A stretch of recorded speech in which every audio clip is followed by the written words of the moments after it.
We could start now. Hello, everyone. Welcome to today's Quantum Space-Time Seminar. Today, we are very happy to have Pranjal Nayak from University of Geneva. He's going to tell us about operator statistics to wormholes. Over to you, Pranjal. Hi. So, good afternoon, everyone. Thanks for inviting me to present this seminar, and it's nice to be in TIFR, even if it is virtually today. And so today I'll be talking about some work that I've done in collaboration with Alex Atland, Dima Bagretz, Julian Sonner, and Manuel Vielma. And I would also be describing some of the work that is in progress with Julian and our master student Rahel Baumgartner. So the the aim behind our work is rooted in trying to going back to the initial motivation of understanding holography. The holography basically relates a theory of quantum gravity with a theory of quantum mechanics, a theory of quantum field theories. And the way this is useful is because the theory of quantum gravity, as we understand it right now, is quite hard to deal with the tools available to us. And using this duality, we hope to be able to understand some of the paradoxes that appear in the semi-classical treatment of quantum gravity, and in particular the Hawking's information paradox. However, the duality as we understand it right now relates the weakly coupled theory of or semi-classical limit of quantum gravity with a strongly coupled quantum field theory, which in turn is a very hard problem to solve. Okay, and the paradoxes that trouble is in the semi-classical description of quantum gravity, they themselves manifest as our need to understand how in a strongly coupled quantum field theory, pure states after certain unitary time evolutions thermalize. So this brings us to ask ourselves whether the good old dream of holography is broken. So this is not exactly the case, and the recent progress has Sorry, offered a partial resolution. So yes, Sandeep? sorry, Pranjal. No, you must go on. But your previous slide had three beautiful pictures. But what exactly were they? I mean, one was gravity, but then you had two more bubbling bubble foam baths. What were they supposed to be? Strongly coupled Uh, QFT, is it? yes, Okay. All this right. one as in description of fields, and since they're interacting strongly, so I that see. describes like a Okay. strongly Very coupled nice. field theory. Okay. And this one is some fields fighting because they're strong and like hard to Great. resolve the problem. Okay. Fine. Thank you. Sorry. Go ahead. No, Great. thank you. Okay, so the partial resolution that that has developed and that will form the subject of my talk today relies on the quantum ergodic limit of strongly coupled quantum field theories. What exactly this means, I'll describe in a moment what is quantum ergodicity.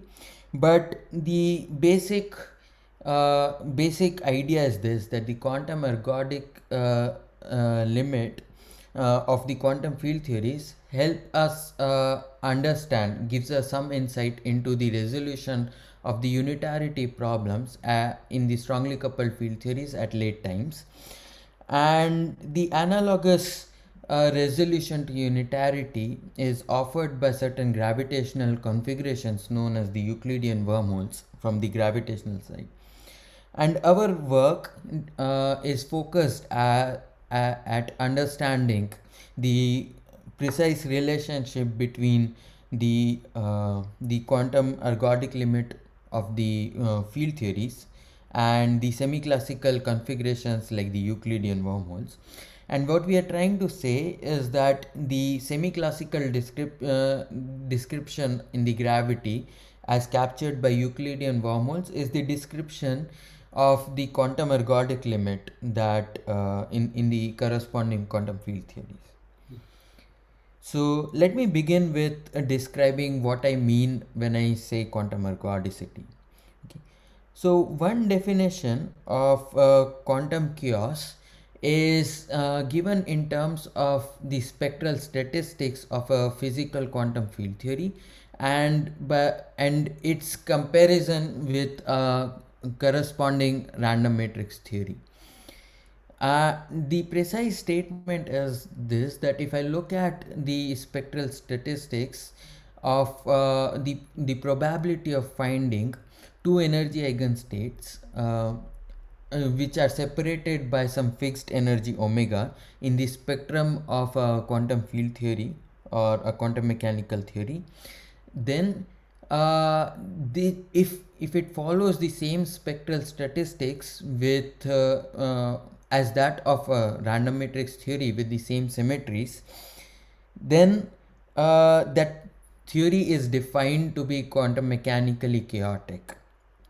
And what we are really doing while looking at these spectral statistics is looking at the properties of neighboring eigenstates in the spectrum of the physical theory of interest. So here, for example, what I'm demonstrating is the spectral statistics of random matrix theories in the orthogonal, unitary and symplectic symmetry classes, and the corresponding Wigner surmise, the function and the Wigner surmise is for these symmetry classes. And the interesting feature that will become important later is the fact that these theories demonstrate level repulsion, that is, the probability of finding degenerate energy eigenstates is zero in these class of theories. Contrasting this with the integrable quantum systems, the spectral properties in integrable quantum systems are described by Poisson statistics, wherein there is no level repulsion and the degeneracy of the states is quite high. Okay. So the way these universal Sorry, yes. Pranjal, you must go on. And this is just more a reflection of my complete ignorance. So, what is the sort of general then understanding? If I take a strongly coupled large N gauge theory, say, uh, okay, let's start with n equals 4. At weak coupling, say very weak Toft coupling, even large N but very weak Toft coupling, is it? It's not supposed to be a chaotic system, right? Or is it? At weak coupling, I would yes, it is probab it is not expected to be a chaotic system, but at large tooth coupling, we would expect that at least in certain parts of the high energy spectrum, we would see the spectral statistics which are similar to that of an RMT. I see. But I mean, is there supposed to be a kind of transition then as I dial up the turf coupling that at some point it becomes chaotic? Or, I mean, it starts off a very trivial kind of theory at weak coupling and then, or what? I mean, what is the general thinking about how gauge theories and say n equals 4 behaves? Just to get some background, sorry. No, so I can already only tell you, like, it's a very good question, and these are certain, so there are certain expectations we have when it comes to like more complicated theories like n equals 4, where and the expectation would be something like that, like there will be, whether or not there would be a like a strong phase transition between the two phases of like a quantum chaotic system, it being a quantum chaotic system or a quantum integrable system, is something that I cannot say. But in the limiting behavior, I think I would expect it to show quantum chaotic behavior when the two coupling is very large. Okay. Thank you. Thank you very much. Sorry, Pranjal, one Thank question. you. So your definition of Yes. this quantum chaotic system has a quote similar in it. So what does that mean? I mean, is there a precise, definition precise to some extent of this word quantum chaotic system, or just that the probability goes to zero as the omega goes, the spacing goes to zero? That is Okay. a good enough characterization of chaotic for you? Again, that's a very good question. Like in similar, okay, if you look at the so the reason I put similar in quotes here is because if I go to, for example, the original paper by Bohigas, Giannoni, and Schmidt, what they do, they looked at the spectral statistics of the quantum billiards problem, and even there they have, like, they don't look for, they want to look for it in, say, a single billiard, just one billiard, but they don't get enough sufficient data for having reliable statistics. So they have a parameter that they call alpha, which is basically some parameterizing uh, the shape of the billiards, and they integrate over that parameter to get the correct statistics, and that's where they said that, like, they made their own conjecture, the BGS conjecture.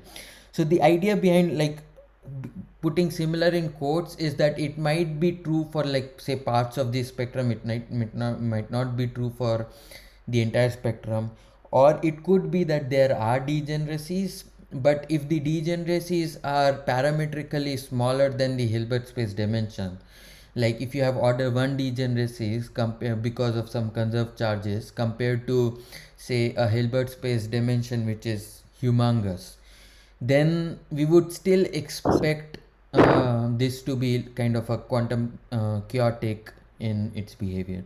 So it's just what is happening near omega equal to zero. That is what is relevant for Yes, definition. yes, and it could be like, so as I said, like this omega going to zero, so could only be like in the limiting case, like for example, in if you're in if for the case of charged SYK, which is something that we are studying right now, what we expect is that the degeneracies is order 1, while the Hilbert space dimension itself scales as 2 to the power n. And in that case, because the dimensionality of Hilbert space is large compared to the amount of degeneracies you have because of the charges in the SYK model, you would still see this as going to 0 while there are still like some order 1 degeneracies. So like there is like a quote unquote level repulsion in that case. And so one more question. So maybe this is something that is known, but there is this other characteristic of chaos that people compute, this Lyapunov exponent of the out-of-time order correlator, right? So, Yes. is there any relation between this and the spectral statistics? Maybe this is something that is known, and I just don't know it. So it would be nice to. No, that is a good question, and I should emphasize that as of now, we don't know of a very strong relationship between these two definitions of chaos. I see them as like kind of different definitions, and I think that this is like a stronger definition of chaos because this is manifest in a larger class of quantum mechanical systems. But the way to understand that these two are like really different definitions and they might not have any relation between them is by realizing that the time scales involved in the two definitions of chaos are like parametrically different. For example, in the chaos definition, the scrambling happens at the order of, say, log n, while depending on what physical observable you're looking at, the quantum ergodic phase in a system might only appear at, say, polynomial in n time scales. Okay, So, like there is a large time difference between the two manifestation of the two definitions of chaos. thank you. By the way, Subir Sachdev has posted some nice comments on the chat. I don't want to interrupt your seminar, Pranjal, but Subir, if you want to share them at some point, I think everyone will benefit. Okay. Anyway, I just thought I'd mention that. Okay. Yeah, everyone can see them. It's Okay. to everyone. Yeah. Thank you. Go on, Pranjal. Okay. Okay. Thanks. Pranjal, a couple of related things is that so this omega here is the eigenvalue difference or the eigenvalue? Is this the eigenvalue difference statistics, the Pn of omega that you're writing here, or what? Yes. I mean, Yes. So uh-huh. it's like I'm saying that if I fix the energy difference between two energy eigenstates to be omega, Right. then what is the probability of finding two energy eigenstates which have a fixed separation omega in them? So you are integrating over like lambda 1 plus lambda 2, leaving lambda 1 minus lambda 2 equal to omega. Is that, I see. I was just trying to Yes. So understand the relation with the, so there's a Vandermonde, of course, whose power will be 1, 2, or 4, depending on whether you have orthogonal matrices, Hermitian matrices, or some matrices. And so that would be like lambda 1 minus lambda. That is, of course, directly in terms of the differences itself. So that's not a problem. And then you have exponential of minus lambda 1 square plus lambda 2 square plus blah, blah, blah, etc., etc. So let us say that I integrate out all other, so yeah, I see. So lambda 1 square plus lambda 2 square can be written as lambda 1 minus lambda 2 whole square plus lambda 1 plus lambda 2 whole square. And then you integrate, I see it, got it. yes. Okay. Anjal, one more remedial question, but ignore it totally and you have to go on with your seminar. But just to put it there, as per your definition of ergodicity, if you were to compute the the spectral form factor, you know, that everyone is talking about, the 2-point ZZ correlator, would you see, you know, some of these signatures of chaos with the ramp and these wildly fluctuating behavior with time? Yes, you're anticipating what's gonna come in my talk. So Please go on. Please go on. I'm sorry. in fact, that is just my next slide. So what I was gonna say next is indeed that the way these universal spectral statistics manifest themselves in physical observables like the spectral form factor or the operator 2-point function is in terms of some universal slope ramp plateau behavior, where the initial decay is, or the initial slope is controlled by the average density of states, so kind of a coarse grained description of your theory. But these universal RMT like statistics give rise to the late time ramp and plateau behavior. Okay, so and these are basically the kind of observables that we would be studying, we would be looking at in the later part of the talk. I would be concentrating more on the 2-point function of the operators as opposed to the spectral form factor, but the calculation for the spectral form factor is very similar, and you'll see how it works out. I see. Okay. But sorry, So sorry to keep interrupting. Please no, explain. no. The 2-point function, do you see? I mean, I understand you'll see the decay, you know, which say on the gravity side is due to quasi-normal modes or something. So that I can see how you would see. But do you see in a 2-point function the analog of the ramp? Oh, yes. In the 2-point function, we will be able to I see see. a ramp and a plateau. Okay. I see. I didn't realize. Okay, thank you. Sorry, Pranjal, can I ask one question? So, Yes. if the level statistics were that of the Poisson distribution, or more generally something that has a non-zero probability for omega equal to 0, do you know how this time dependence would have changed qualitatively? Yes. How robust I is was. yeah. Yeah. For the Poisson statistics, if I understand it right, the late time.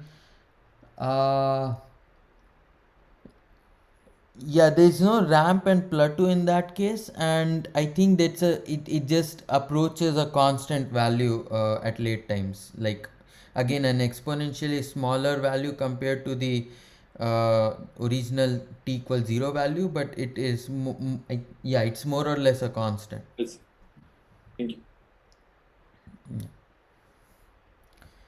Okay, So so yes, one more comment, Pranjal, which is the the the slope part shows a certain degree of non-universality, depending on whether your random matrix model is a Gaussian matrix model or it's non-Gaussian. So if you have a polynomial potential for the this thing, so then it shows some multi-criticality. I mean, it's still universal within a large class of coefficients of this polynomial.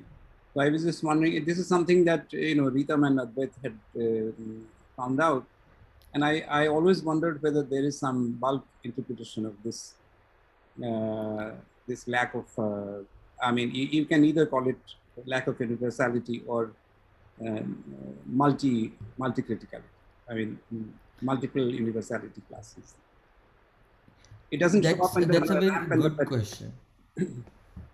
Sorry. No, that's a good question because I think so. For example, in JT, Hmm. what happens at early times is controlled by the contributions of like the higher genus surfaces. If you look at say the two-sided Euclidean wormhole, then the higher genus contributions give you some regular in this omega parameter term. So in time, basically those regular contribution contribute at early times, and the kind of diagrams that arise uh, in would be governed by what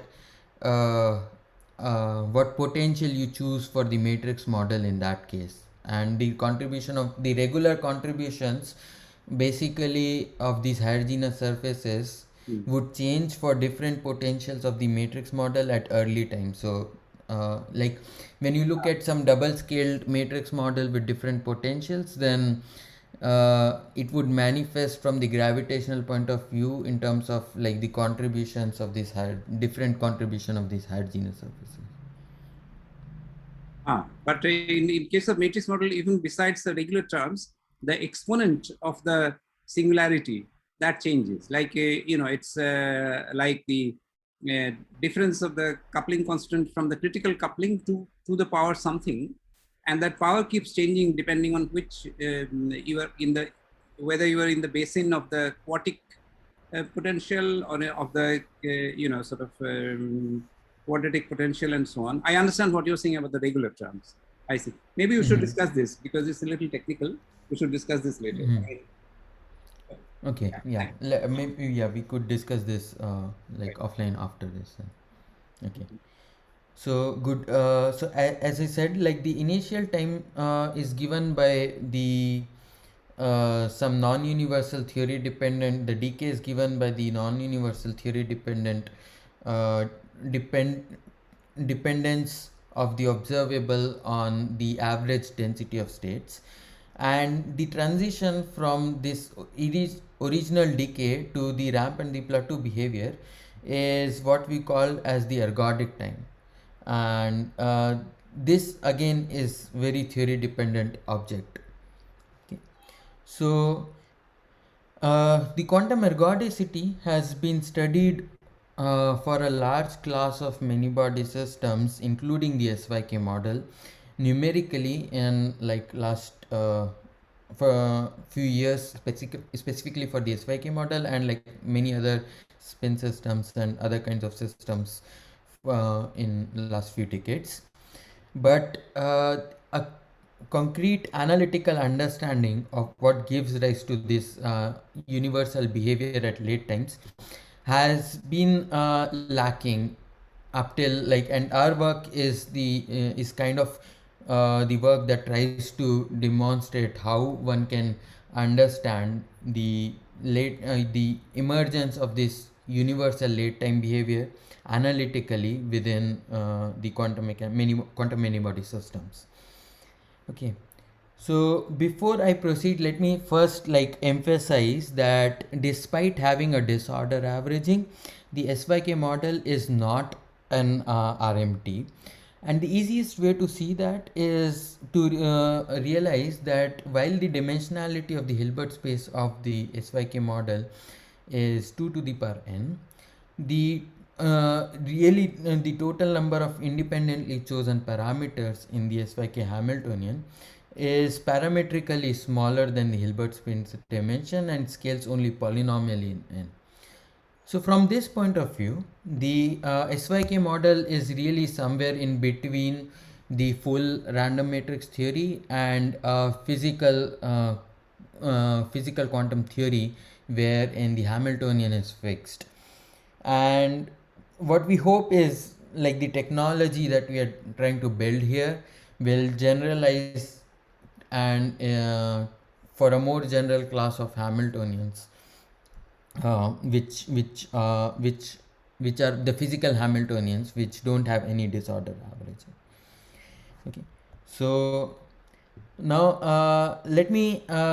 look at let me describe the kind of observables that we would be looking at to probe this late time dynamics in physical systems. So the observables that we would be studying is something called the operator resolvent, which is basically Can I ask a looking. question? Sorry, Yeah. previous slide you pointed out the difference between the SYK model and the RMT, but from the point of view of level statistics, again going back to the similar, are they kind of similar in the sense of your quantum chaotic ergodic and so on? I mean, this level statistics, is it of the chaotic kind for both, or are you? I mean, do you have any definition refined enough to distinguish between the two? Yes, in fact, that is what we'll be doing. Like we would be finding the spectral statistics for the SYK model to demonstrate that at sufficiently late times, and we'll compute the T ergodic precise for the SYK model, after which the spectral statistics, the universal spectral statistics start manifesting themselves. So in a way, establishing that the spectral statistics of the SYK model is similar to that of an RMT after sufficiently long times, or like at sufficiently small energy differences. Thank you. Yeah, thanks. Okay.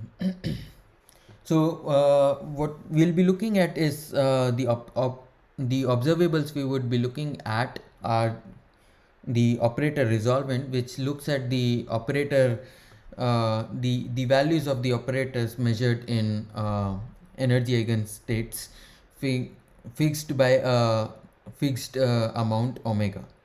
Okay, and in principle I can just rewrite this expression as an integral over the energies, where in principle for the rows can be interpreted as sum over some delta functions corresponding to the levels, energy eigenlevels in our system of interest. Okay, at this stage I can perform some kind of an some kind of an averaging. Okay, and I want to emphasize that the averaging procedure at this stage need not be disorder averaging. It can be disorder averaging, it could be some other kind of coarse graining or microcanonical averaging, including say the late time running averaging that one performs. And the averaging at this step should really be seen as not a necessity but a tool to give us some kind of so that we can stabilize some saddle points that we will see later in the talk, and to bring out the contributions of those saddle points specifically while averaging over the quantum noises that we are at this moment not very much interested. I mean, we are not at this moment we are not interested in. Of course we want to understand them too, but yeah.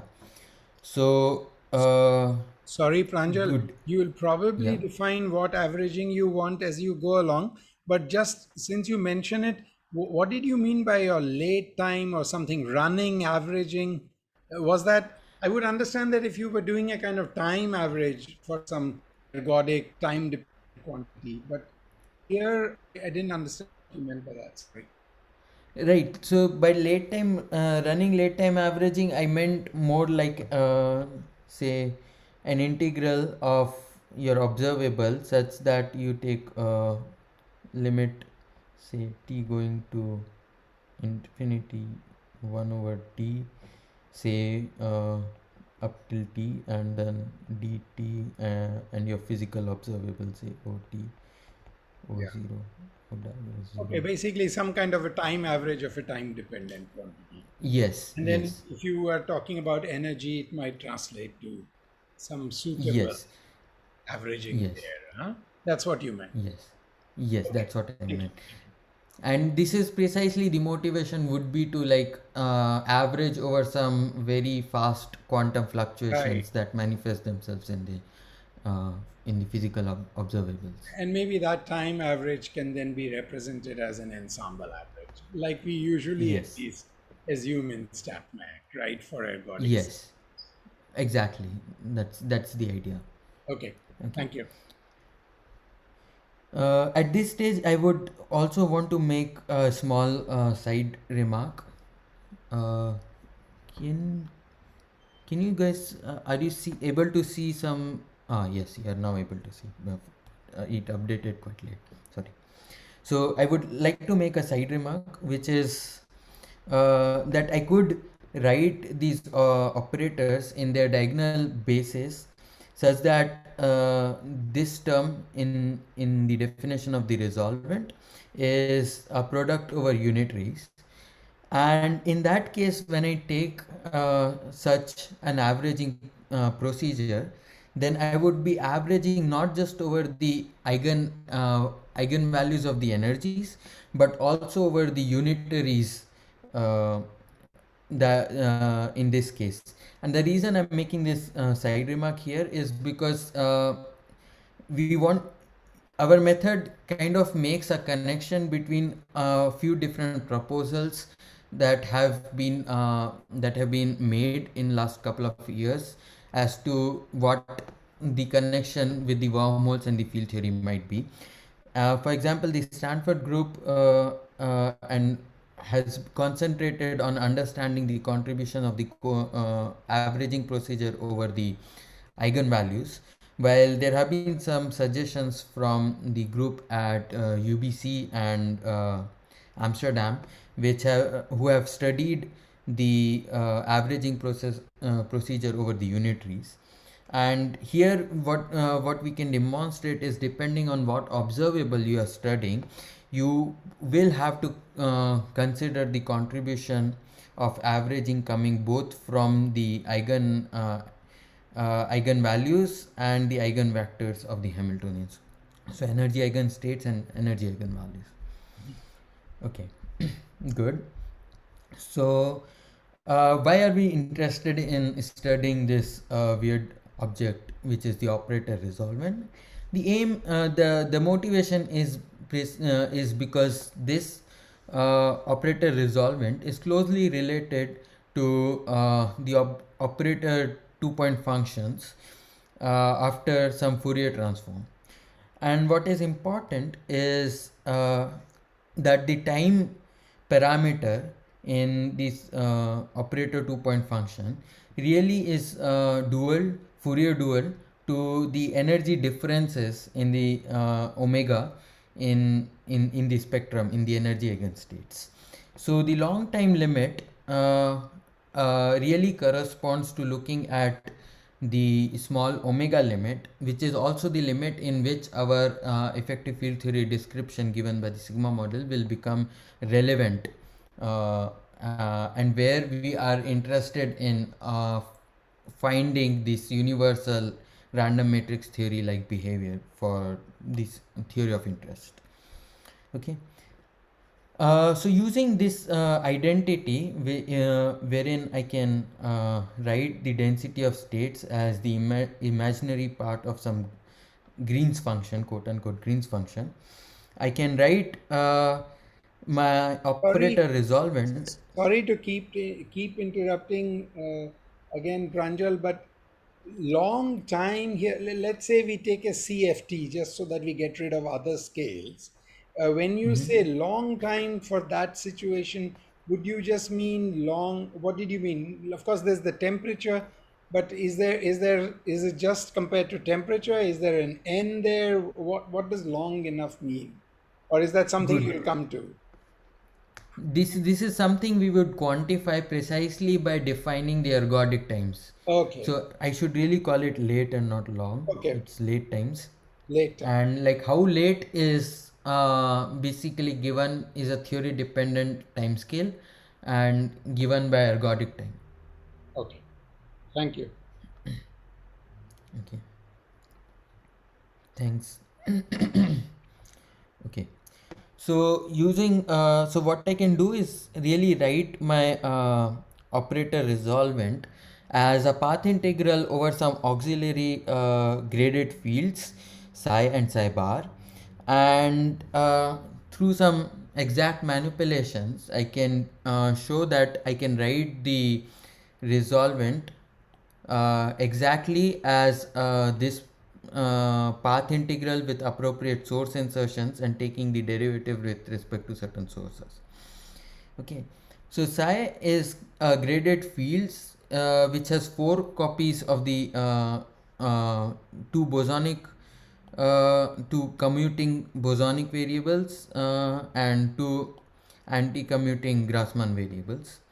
Okay, the z in this path integral are really the energy arguments at which we are interested in inserting our energy eigenstates in the expression of the operator resolvent.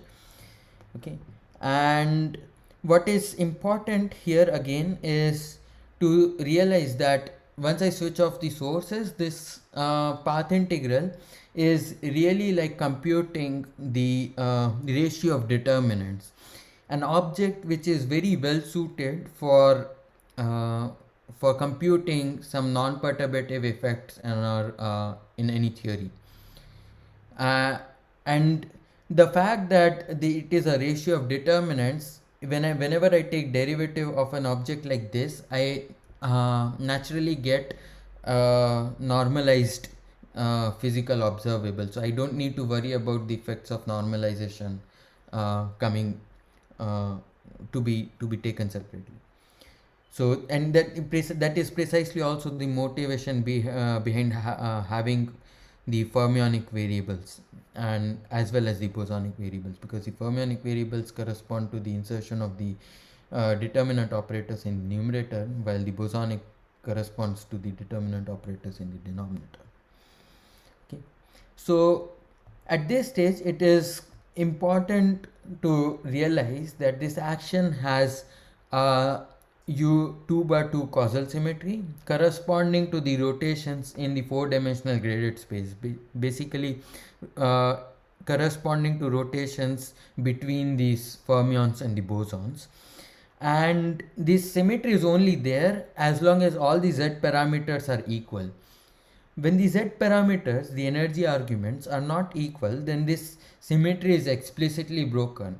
So, but this is explicitly broken when only weakly when the difference in the z parameters is small. That is when this omega, which gives the energy differences, is small. So again, the symmetry breaking can be treated perturbatively in the limit where omega is small, and which is precisely the limit that we want to look at our observables in. Sorry.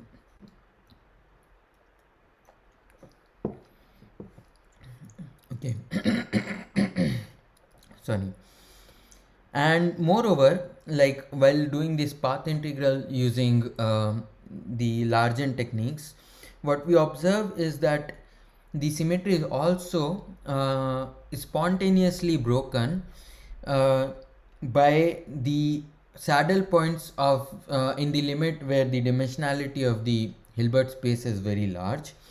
And the way to see that is by understanding that the choice of saddle points come from the regulators that I introduced here. Okay, and the regulators give us so as we seen, like for example the previous slide, the regulators correspond to the definition of my Green's function here. Okay, the advanced or the retarded Green's function. So the symmetry breaking is precisely in the advanced retarded section, which is controlled by this regulator and is both spontaneously and explicitly broken from u2 bar 2 to u1 bar 1 times u1 bar 1. So now the idea is that in the limit where omega is very small, so that we are looking at the contribution of neighboring energy eigenstates. In that limit, the uh, the effective description can be really given by using the sigma model on this symmetry broken coset space. Okay, and the effective dynamics is captured by the pseudo goldstones of this symmetry breaking structure. Okay, and so what we really want to do is integrate on the manifold of this coset manifold, and look at the contribution of these pseudo goldstones. The coset manifold of this symmetry breaking is given by a product over a two-dimensional hyperbolic space and a two-dimensional sphere. And what we find is that there are really two saddle points, that the two saddle points that come in this analysis of this coset space correspond to the north pole and the south pole of on this sphere of S2. Okay, so and therefore, while the leading saddle point is the one corresponding to the north pole, which we call as the standard saddle point, the subleading saddle point in some sense is the one at the south pole, which we call the André-Altshuler saddle point, and the contribution of this saddle point is precisely what gives us some non-perturbative contribution, which gives rise to the even late time plateau. Okay. Sorry, So Pranjal. once we do the yes. I'm really sorry. You should complete what you had to say in this slide. But I haven't understood the field theory in terms of these, or the system path integral in terms of these graded variables. Is this a 0 plus 0 dimensional path integral just over these graded variables, or what kind of a? I mean, is it quantum mechanics? What is this? What these size have arguments in time, or what? I just didn't understand the basic setup here well enough. Sorry. No, that's a good question. So let me just describe that once again. So here the graded structures for the case we are studying, for example, say the SYK model. Indeed, these are not fields; these are just some numbers, a boson, like commuting numbers and non-commuting numbers. So here this is more like an integral, vector integral, and not like a path integral. But in case of higher dimensional theories, it would really be a path integral over space times also, not space times, mostly more like space, because what we are doing here is treating the Hamiltonian of the theory in the first quantized language. So I'm really thinking, even like if I have to think in higher dimensions, Yeah. I would talk about the Hilbert space of the higher dimensional field theory and think of the Hamiltonian as the generator of time translations in for the theory I'm interested in. But in higher dimension, I would have additionally, say, not just inner product over the Fock space, or like the Hilbert space of the theory, but also over some space like coordinates in this case. I see. I see. And then so it's really thinking about just the Hilbert space on which the Hamiltonian acts, as you say. And okay, let's do SYK or something like that.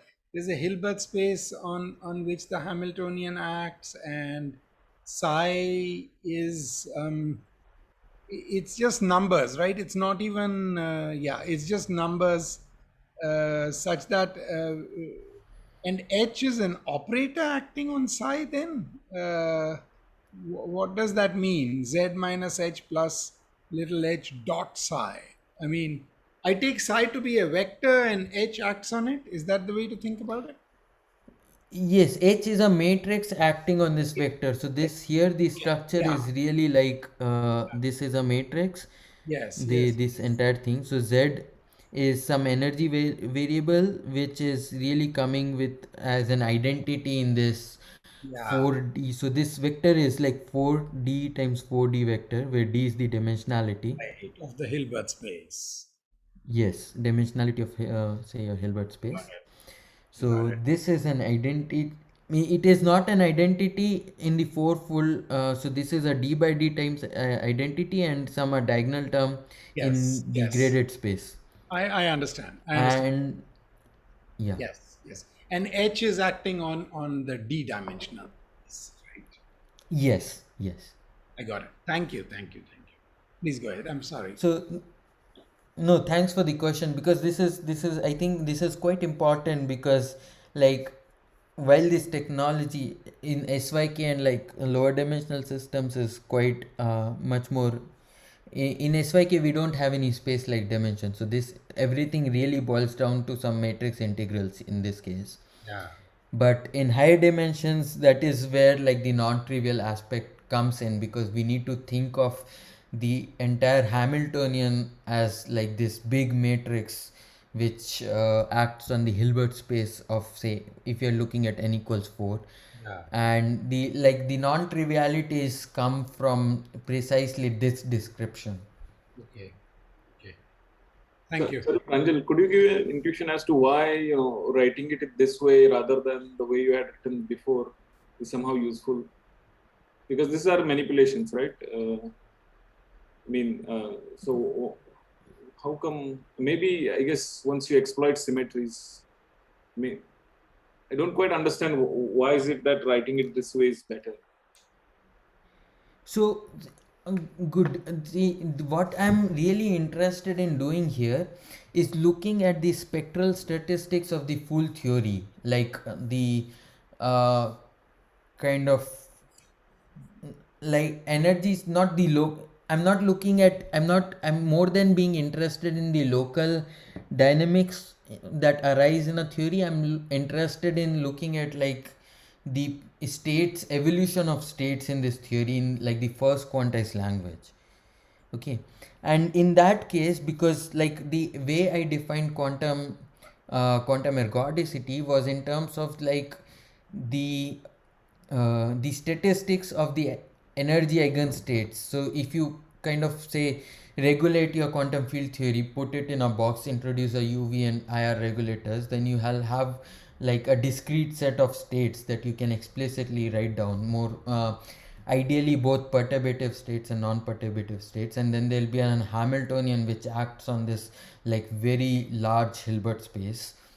And it is in that Hilbert space you want to look at the statistics of your energy eigenstates.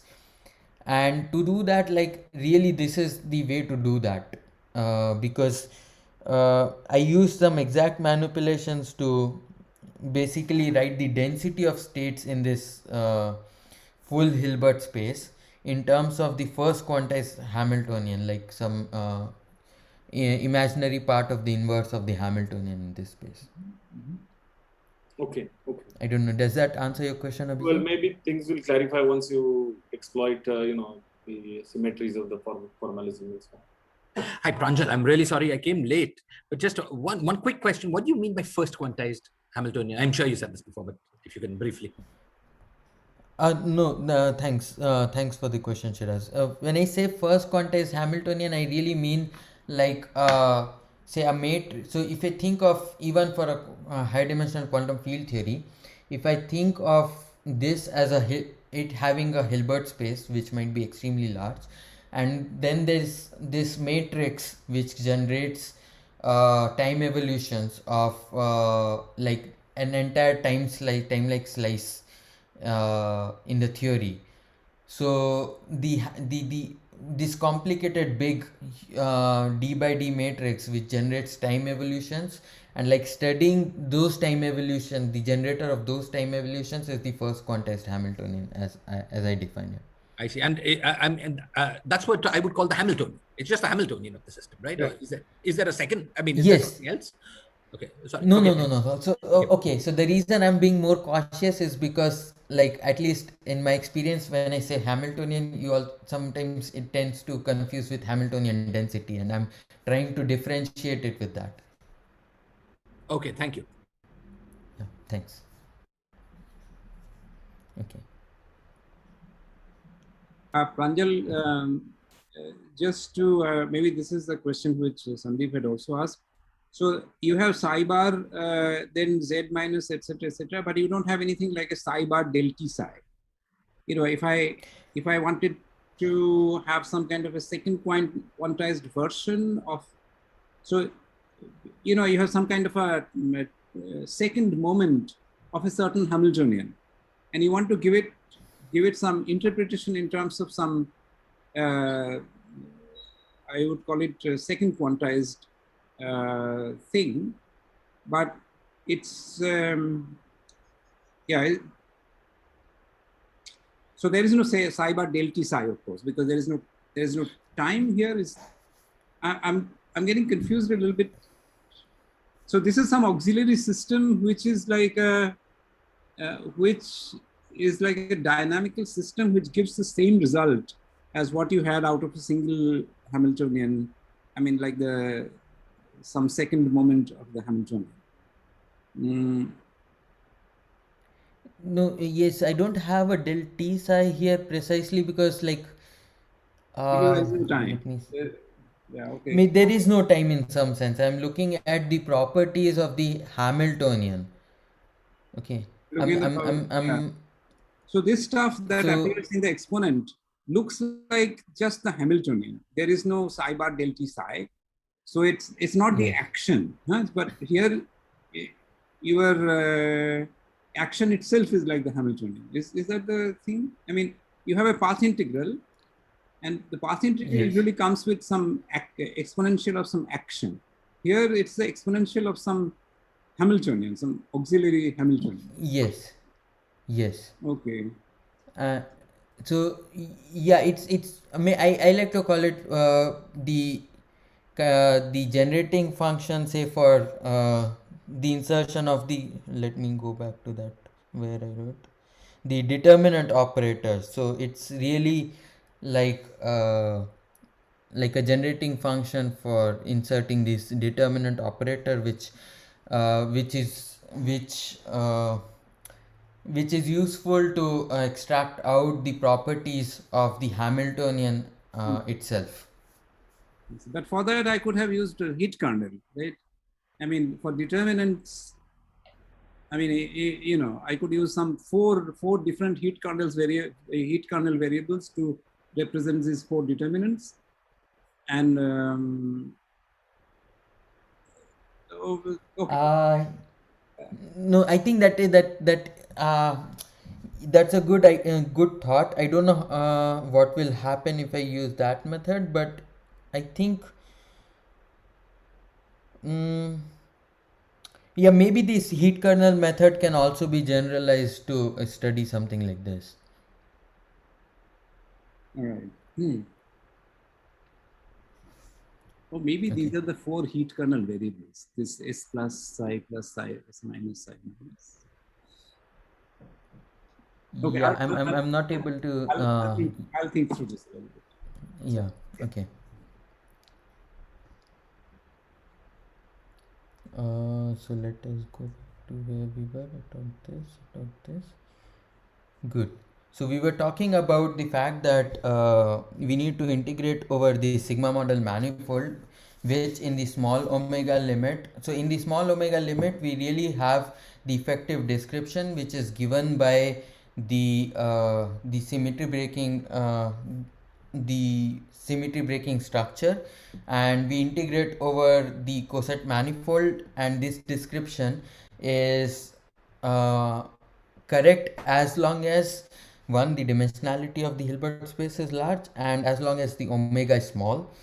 We would be able to quantify what omega being small means, but in some sense, when we are looking at the statistics of the neighboring energy eigenstates, then uh, then this description becomes very much relevant, and I can since whatever I described here relied mostly on just on the symmetry breaking structure. This is kind of the universal behavior that would arise in any strongly coupled theory which does not have time reversal symmetry, because here I have like designed everything to study theories which lie in the symmetry class of the Gaussian unitary ensembles.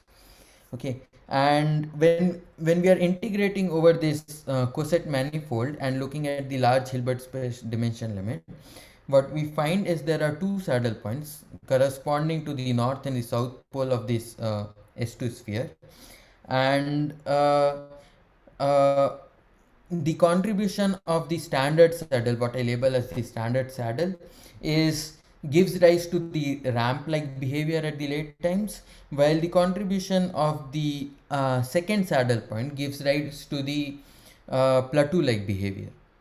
And in principle, for these this coset manifold, the integration of this coset manifold is actually one loop exact. So what we are able to get is that by looking at the contribution of the individual saddle points and the one loop determinant around those saddle points, we are able to get the exact answer of integrating over the entire sigma model manifold, entire coset manifold. uh, just to give some references here, like in the book by Effeto on the supersymmetric methods in random matrix theory, you would find only the perturbative analysis, but in the Hake's book, which is also a very the common reference for this subject, you will find an exact analysis over the entire manifold, and the answer stays the same. Sorry, So sorry yeah, to keep slowing you down, but now can you go back to your previous slide? yes. Um, yeah, there it is. Now I didn't understand. Is MQ the same as M? So there is a manifold which is apparently H2 cross S2, according to you. H2, I imagine, is a two-dimensional hyperbolic space. Is that correct? Or what is H2? Yes. Huh? Yes. So, but what is the relation between M and MQ? Are they the same? Or what is this? I didn't understand the bottom part. Okay, that's a very good question, because I like in all these seminars, I've always hoped someone would ask me that this looks like a compact manifold and this looks like a non-compact manifold. What am I talking about here? So I'm quite happy that you asked this. What I didn't like, I've been talking about U2 bar 2, but and I shoved it into the details that I didn't talk about. The actual manifold is U1 comma 1 bar 2. So it is a non-compact manifold, and it arises from the need of trying to regulate the bosonic integrals appropriately. So when you have in this particular path integral, you need to regulate the integral over the advanced and the retarded bosonic fields, and when you do a careful analysis, the manifold that arises is really U1 bar 1. So let me write it here. So the real manifold is U1 comma 1 bar 2. So it's a non-compact manifold, and it is this manifold which is H2 times S2. Yeah. U1 comma 1 bar 2 then. Huh? That is the one which Yes. is, or rather the coset of that, is it? With the appropriate. I actually, sorry, yes, the coset of this is H2 times S2. Okay. Right. I see. Okay, thank you. Thank you.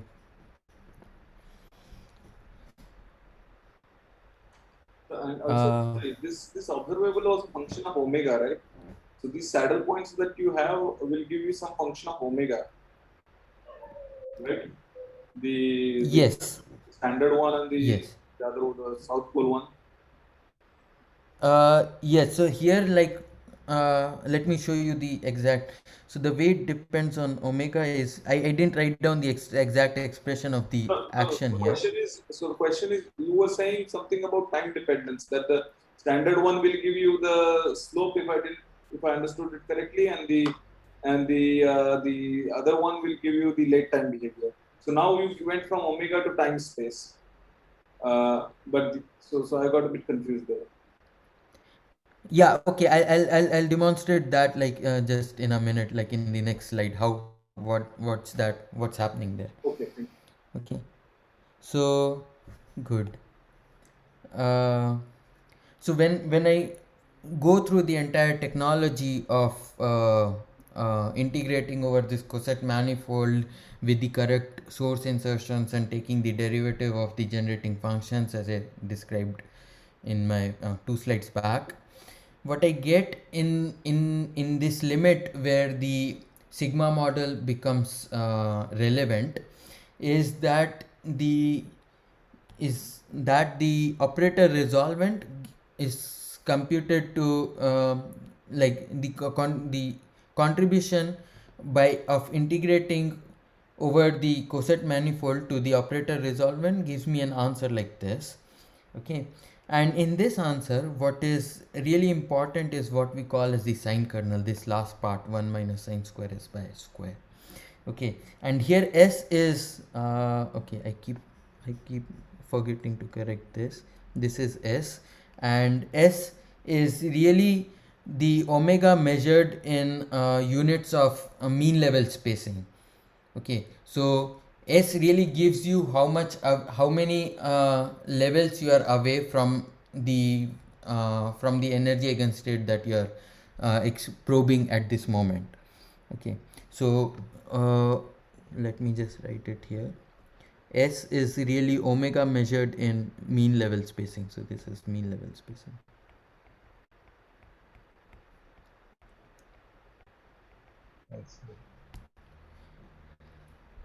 Okay, so and it is this so when I compute the contribution of only the standard saddle point, then what I get instead of the sine kernel is an answer which is 1 over s square, and when I take the Fourier transform of 1 over s square, basically minus 1 over s square, then that gives me the ramp kind of behavior here.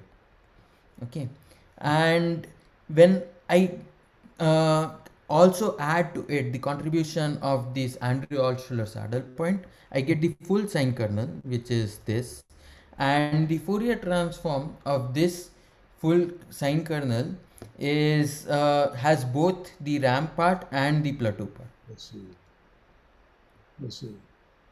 And sorry, Pranjal, how did you derive this? Just from the saddle point? I mean, when you Yes, say... so this Yeah, go ahead, please. this is saddle point plus one loop analysis around the saddle point. Okay. Yes. So Pranjal, there is a question on the chat by Sudhir. Yes. The question is this result derived by assuming RMT behavior? No, I didn't assume. So as I said, like I integrate over the at this stage. Let me go back a couple of slides. At this stage, since we are computing this answer for the SYK theory, at this, after writing down this path integral, I average over the SYK Hamiltonian at this stage, which is not the RMT, but I can I can say that at sufficiently late times when omega is small, there is a phase, there is a limit in which there is no difference between the RMT Hamiltonian and the SYK Hamiltonian. And that is how within the SYK model, I have been able to obtain the answers which are same as the RMT answers. Just say the last part. There is a limit. What was it you said about the connection with RMT and SYK? Just once more. Sorry. No, I said so at this stage, Yes. I take the SYK Hamiltonian, Yes. and then I do so this is HSYK, Right. and I do the disorder averaging corresponding to the SYK Hamiltonian. Okay. Now, as I emphasized previously in the talk, the SYK Hamiltonian is not the same as the RMT Hamiltonian. In fact, it has a lot of correlations between different elements of the SYK Hamiltonian. Right? But what we explicitly demonstrate, and this is kind of a bit of the technical details that I tried to gloss over in the talk and that in the paper, is to demonstrate that precisely in this limit where the omega is small, the behavior, it is hard to differentiate between the SYK Hamiltonian and the random matrix Hamiltonian, and for the either case the effective description would be given in terms of the sigma model that I'm describing. I see. And just to understand, what is the scale? I've asked this before, I'm sorry, but when you say omega is small, it's small compared to the average spacing between the energy levels, or what did you mean? Yes, so this is again, I'll quantify once again in when I start looking at the computation of T ergodic. Okay. But omega is small is, yes, really, like I want, so yeah, I wrote it down here. Let me just go. So omega over delta should be much smaller than the Hilbert space dimension. For the, so it's really quite strongly valid. So for example, like in SYK Hamiltonian, in the spectrum, or you'll have some spectrum like this, and in principle, if you are at any finite place, you are already scaling as the dimensionality as d in terms of, so S is already of the order of d when you're in finite part of the spectrum. But like in general, like if you're looking at sufficiently small energy eigen differences which are much smaller than d, the sigma model is quite valid. D must be, D isn't D big, very big, scaling with n e to the n? So in terms of n, that's quite interesting what you're saying, because this d scales like 2 to the power n by 2, so it's yeah, yeah, I would have thought it's yes, exponential, right? So this is just as long as omega is small compared to, I mean, as long it can go like e to the n, is it? And that's good enough for your result. yes, in fact, like yeah, we would, this would be quite robustly valid in general, the sigma model description. Okay. So it's in fact, like it is intuitively quite not very surprising, in the sense that what we are saying is the sigma model really captures the moments at the late time. So here in this late, what we are not capturing is the quantum fluctuations, but we are capturing all the moments of the sigma model is quite robust to capture all the moments of the quantum fluctuations here. So the self-averaging part of the signal at the late time is captured by the sigma model quite robustly, even when you are not able to capture the quantum fluctuations around it. So if you break the any observable into like the self-averaging part plus sum of a self-averaging part and a non-self-averaging part, then sigma model quite robustly captures the contribution of the self-averaging part. Is self-averaging the same as averaging over Yes, time? yes, Is yes. there The anything? yeah, the average part. Yes, that's what I mean. Okay, okay. Yeah, no, no. People often use the word self-average. I'm not sure. Okay, good. So, yeah, I see what you're saying. Interesting. Okay, thank you. Okay. Can Just I ask a question? since like I'm well past my hour, I wanted to know if like it is okay to keep going. Yeah, sure. But okay, Okay. can you tell me how long roughly would you take? How many? I think I can finish like the talk in 10 to 15 minutes, and then like I'll always I'll stay back for any other discussions that we have. Sure. Thank you. Can I ask a question? Yes. So this sine kernel part, did you say it came from the fluctuation around the saddle, or like did the other second saddle you mentioned contribute to it? So the standard saddle gives me a contribution like 1 over s square. The second saddle gives me something, I'm not getting the factors of 2 right here, but something like cos 2s upon s square. Okay, so this is the standard saddle. This is the Andrew-Altshuler saddle, and when I this is like the saddle point plus the one loop fluctuations around it, and when I add both of them, I get this 1 minus sine square s plus square. So both saddles and the fluctuations around to get the whole Sorry, thing. I couldn't hear you. Your voice is Is that what you dropping. said? Sorry, my internet is so bad. So like you said, both saddles and the fluctuations around them give this full kernel. Yes. Yes. And in this case, it is also Okay. So equivalent to the integration over the full of manifold. right from the choice of O's. Good. That's a nice question. The output here, from the output you can see that it really in the quantum ergodic limit, it really becomes kind of in some sense independent of the choice of O's in some sense, modulo the fact that yeah, I mean the trace, it only depends on the operator O by depending on these traces of the operators, not in the finer details of the operator. The final details of the operator really goes in when we are computing the deviation from the universal statistics.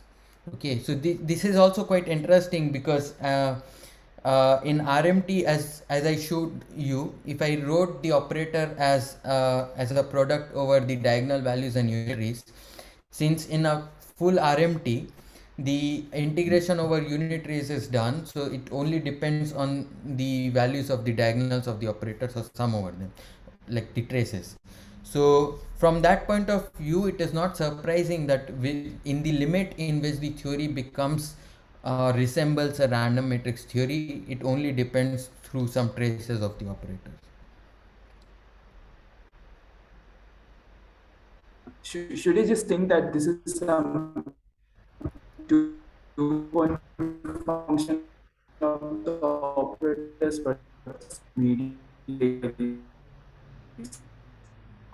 Okay, I'm again not able to hear you because your voice is I dropping. think, yeah, Akhil, if you type the question, I can ask it. about yeah, thank you.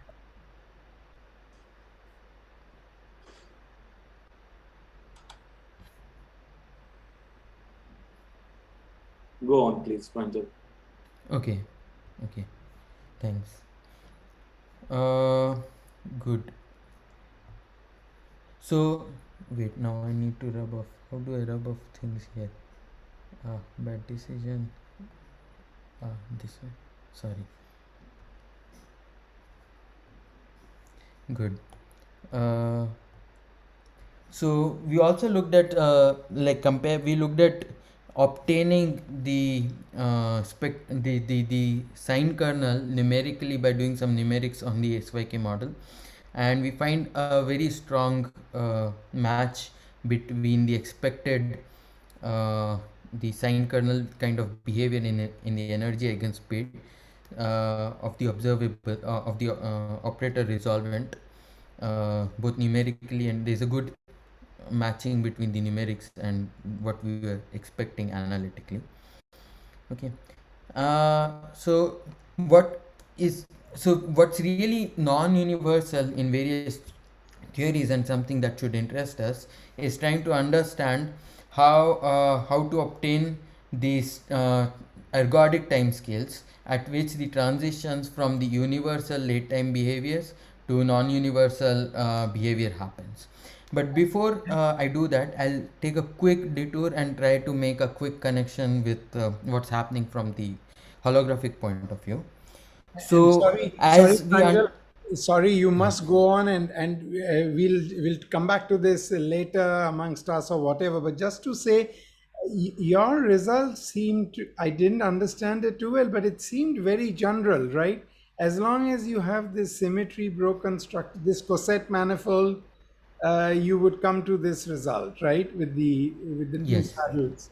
So yes. isn't it a very general statement, for at least some very large class of Hamiltonians, etc.,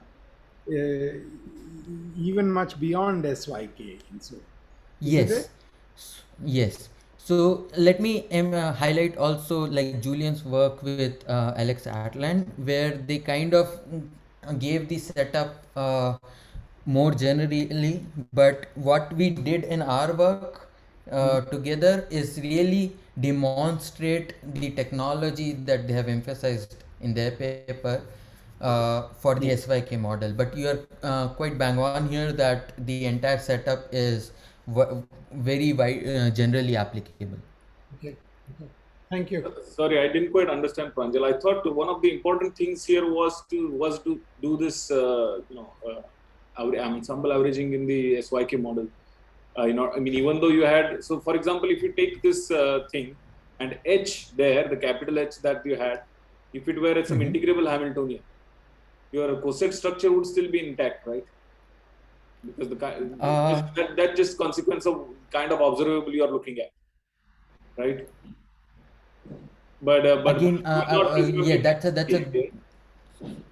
sorry, yeah, okay. So any integrable system, say, which does not have time reversal symmetries, I could I could do the entire technology. What I'll find in that case, so I've not done it, so I'm only kind of conjecturing, or like, but I believe very strongly from my analysis and having worked out all the details in the case of SYK, is that in that case the ergodic timescales would be in fact be really long, and you would not see this ramp plateau behavior in that case, precisely because of that.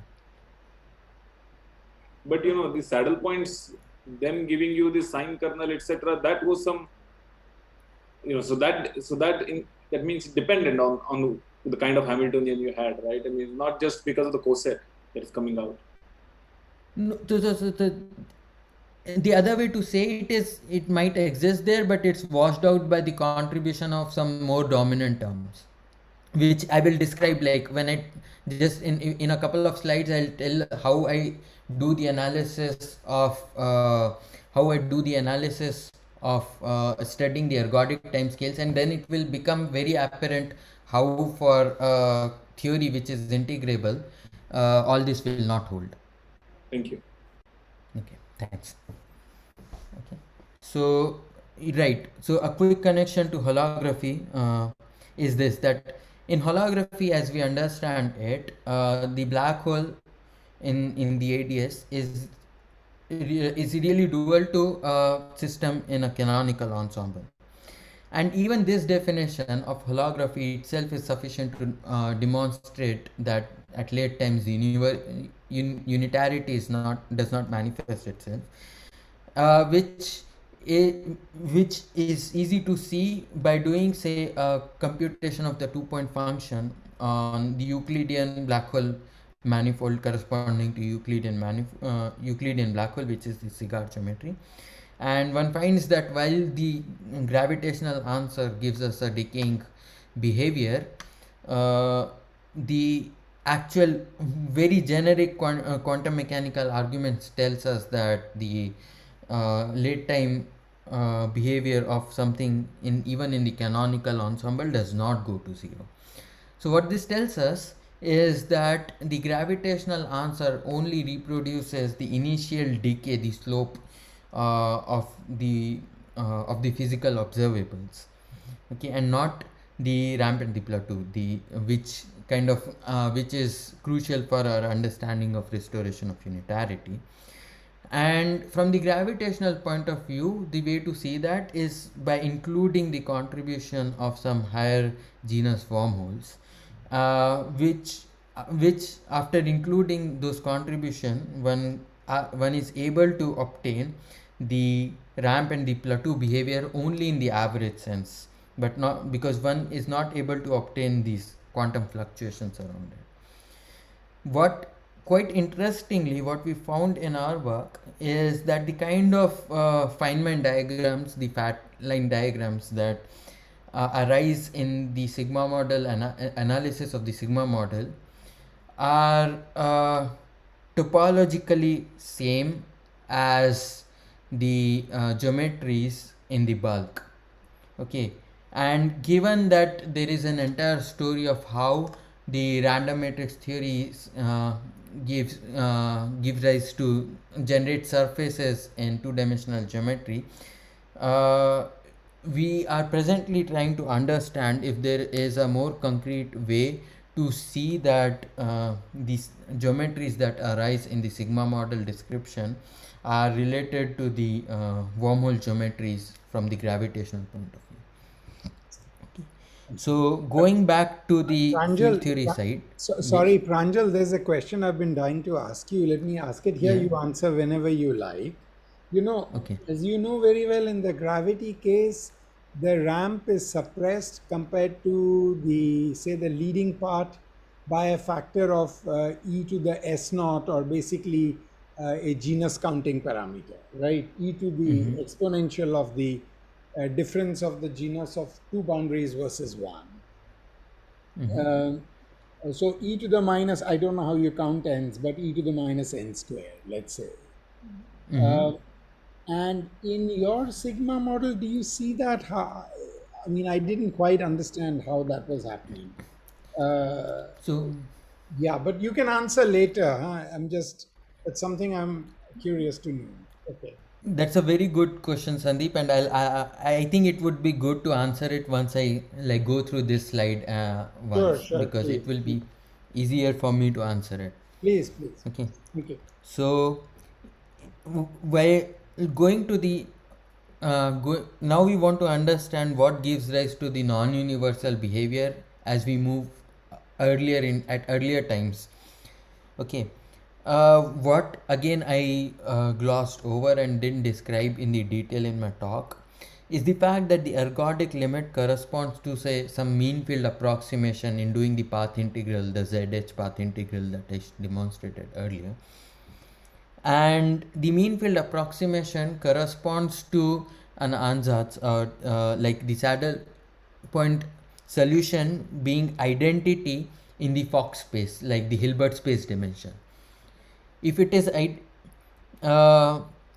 and the fact that so when the saddle point is proportional to the Fock space identity, or the identity in the Hilbert space, not the 4x4 graded space, then I get the ergodic limit of the answer, the ergodic limit, the RMT like behavior.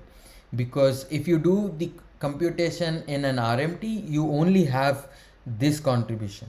Okay, but for any other physical theory, the non-ergodic regime is governed by the deviations away from this mean field mean field state, where the saddle point is proportional to identity in the Hilbert space. Okay, in the case of the SYK model, these deviations are precisely governed by reinstating the fact that various elements of the SYK Hamiltonians, are correlated with each other. And the way to do that is by writing the SYK Hamiltonian in a basis of product of Majorana fermions. Okay, that's a basis in which I can write the SYK Hamiltonian itself. And when I look at the deviations in the directions, in these particular directions which I call the massive modes, okay, this is what gives rise to the non-universal behavior, because the SYK Hamiltonian or any other physical Hamiltonian would project differently along these different directions away from the mean field approximation. Okay, and again, this is a theory dependent statement, but for the SYK model, the mass of the modes, the deviations corresponding to these modes, it scales like 1 over square root of n. Okay, and it is using this, like when I compute the contribution of these massive modes, I can so using the universal behavior, I got the universal Rampler to ergodic phase. Once I compute the contribution of these massive modes, I can compute the early time non-universal non-ergodic phase in a physical theory.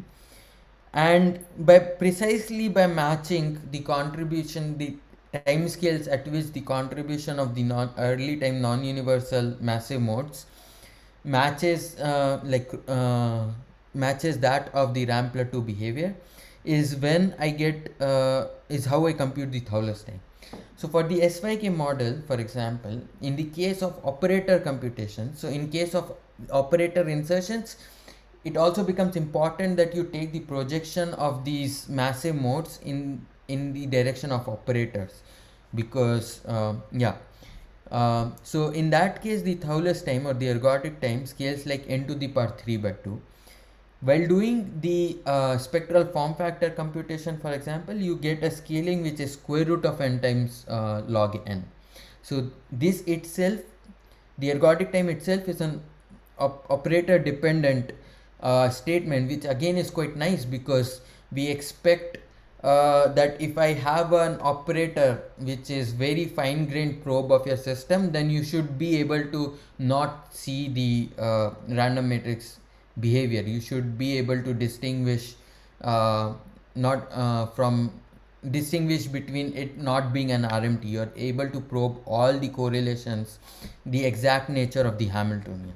So this is quite an interesting output that comes out of this computation. Sorry, Okay. Thouless So just time, to sorry, Thouless time is the time where it goes from the decaying part to VRAM. Is it? The time is yes. okay. Okay, good. So just to like summarize the new conjectures and various understandings that we have developed recently, is that there's one statement that says that the semi-classical description is really dual to the ensemble of quantum gravities, okay, which has been studied in the case of two-dimensional JT gravity being dual to a double scale matrix model by the SSS paper, and in like higher dimensions by various other authors.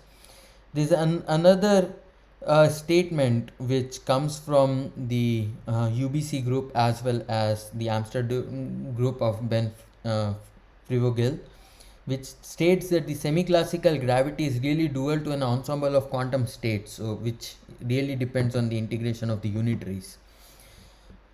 What we are saying is that the semi-classical description, gravitational description, captures the ergodic limit of the quantum theories.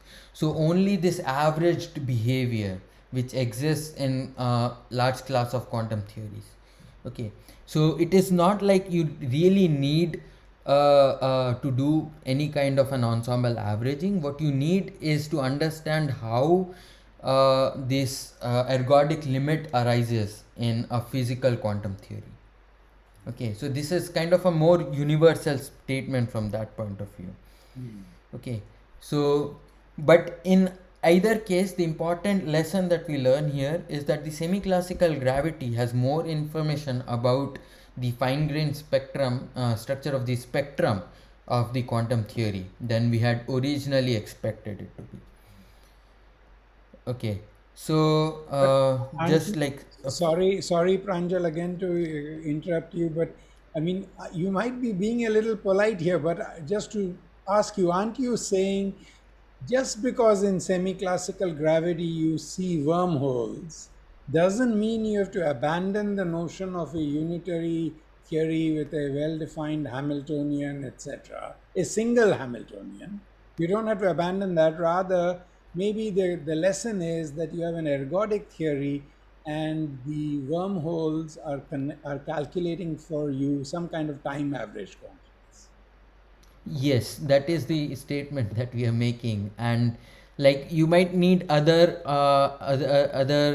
things in the bulk to be able to capture the full quantum fluctuations around this average quantity, but like the average itself is captured by these wormholes.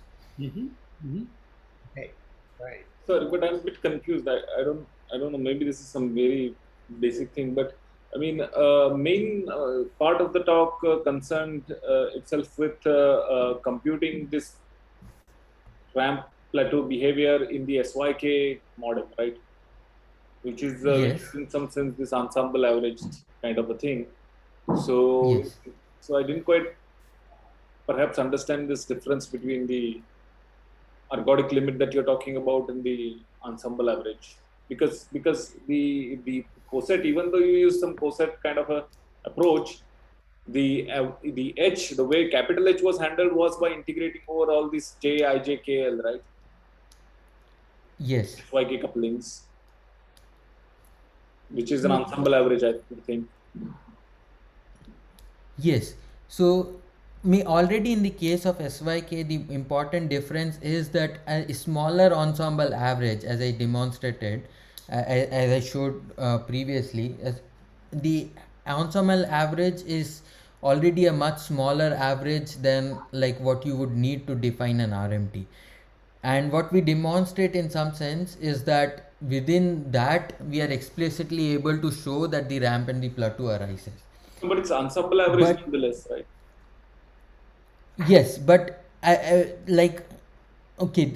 The important uh, this important statement we are making is that you don't need like an ensemble average. You could have say microcanonical averaging where you look at energy window and you average over all the states lying within that energy window, and that is sufficient to like average over say the quantum fluctuations and give you a signal which is just the ramp and the plateau. The important, yeah, so even if you start, so a physical quantum ergodic physical Hamiltonian, which is just one realization of the Hamiltonian, no ensemble average, has this signal which is the ramp and the plateau. The point is you want to extract it out. We are saying that the sigma model captures that part of the signal, and the way to extract it out, while in this case we used an ensemble average to extract it out, but really you could do say some time averaging of the kinds Sandeep and I were discussing some time back, or you could do some microcanonical averaging, and there are various ways to just average over that quantum signal. So you have basically some ramp and plateau and some quantum signal. So the ramp plateau is always there. So the sigma model is always useful to compute that average ramp plateau behavior. Sorry, So, I mean, and the way you do it technically would really depend on your choice or what you want to integrate. You could do, say, some running time average so that you get some, say, you average over some time windows here, and then you get that, or the average value here is this, and then no, you but window over this here. qualitative behavior here, the late time, this qualitative late time behavior, let's say averaged behavior, uh, Mm-hmm. the fact that that is present in a chaotic theory, is that what you wanted to set up? Is that what you wanted to do with this coset type approach, or that is something that is just obvious yourself? So what we want to demonstrate with the coset like approach is that it is like in theories which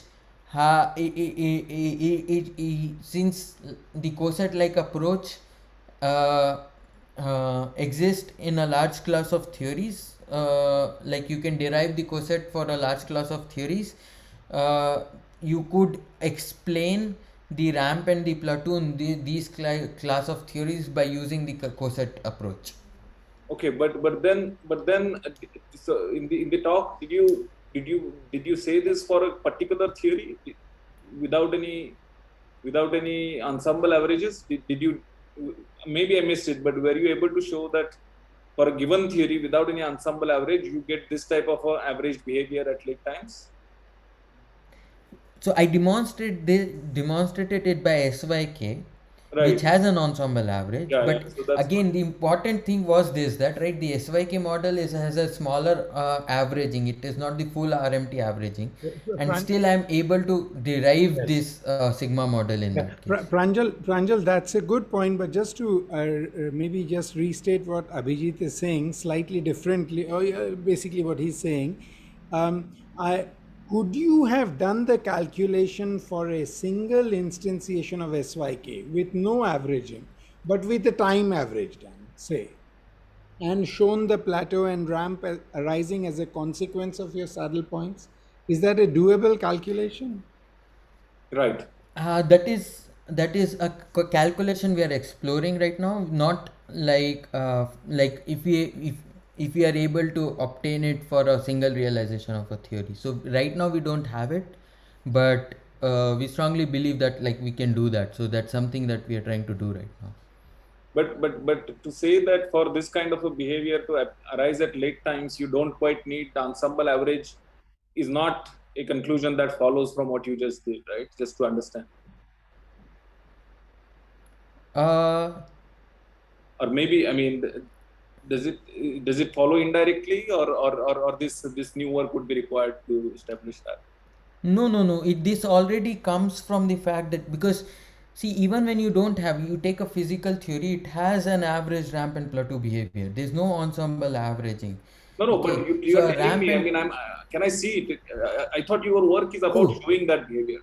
That oh there no is. no no. So okay, analytically that is still to be established, but like from numerical studies, you can take say one realization of the SYK Hamiltonian and look at the late time physical Right. observables. So This that is is there. something that yes, and then you have the ramp and the plateau, and then the question is like like the ramp and the plateau is there without having the ensemble averaging.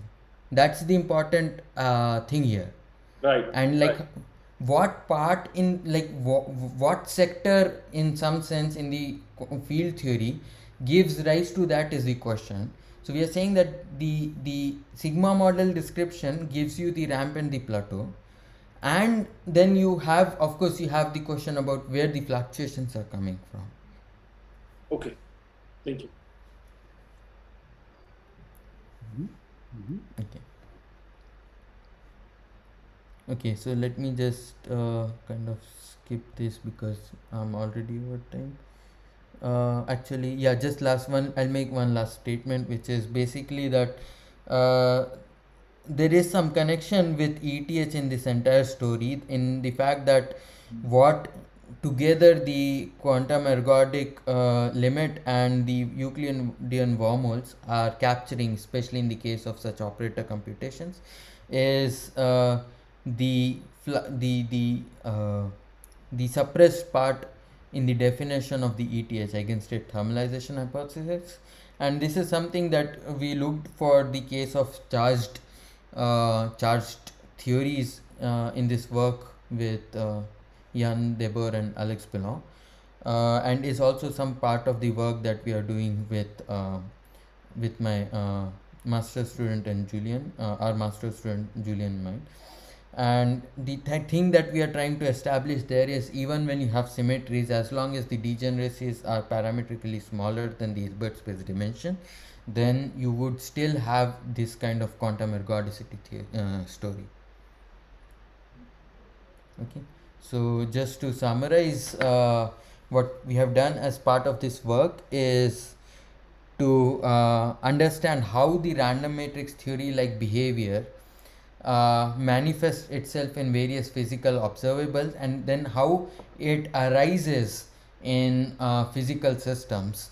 And like we said, we develop a technology which we can use, which we hope to be able to use for more general physical systems in future, to understand how the universal ramp and plateau behavior arises.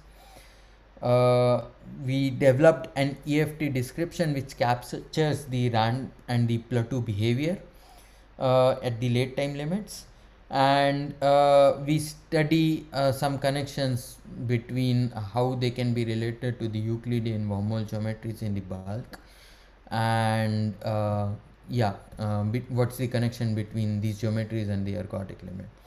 And what we want to do in future, of course, is uh, what is like make a more concrete statement, as I was saying earlier, between the interpretation of the bulk interpretation of the fluctuations around the ramp and the plateau, and the ramp and the plateau itself, especially the plateau part, because we know that the Euclidean wormholes give rise to the ramps, but the plateau is really coming from some non-perturbative corrections in the bulk, which is still not very well understood from the gravitational point of view, even in 2D gravity.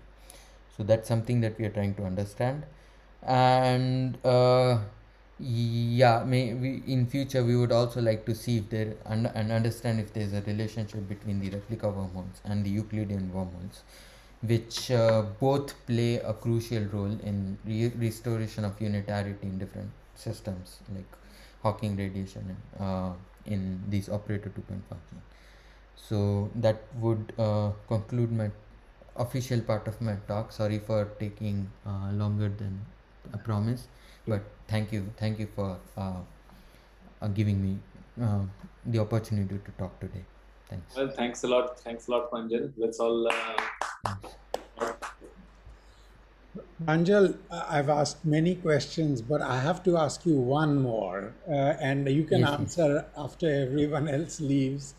But the question is this, some of us have been kicking around an idea, we've not done anything with it substantial, that perhaps the averaging arises due to the huge ground state degeneracy, say, of an extremal black hole, which has, as you know very well, an ADS2 and therefore a JT gravity description. And the SYK model also has a huge near ground state degeneracy, right? On the other hand, what you suggested through a new saddle point, that seems to be something which is not tied in any way to ground state degeneracies. So my question to you is, do you expect therefore so is the statement that the plateau, the ramp and plateau is just a very generic feature, not tied to huge ground state degeneracies, which are anyway quite artificial? Question one. And question two, do you then expect to be able to capture the ramp and plateau through some kind of saddle points, even in systems without these large ground state degeneracies? Nice. That's a good question. So, in fact, in my understanding,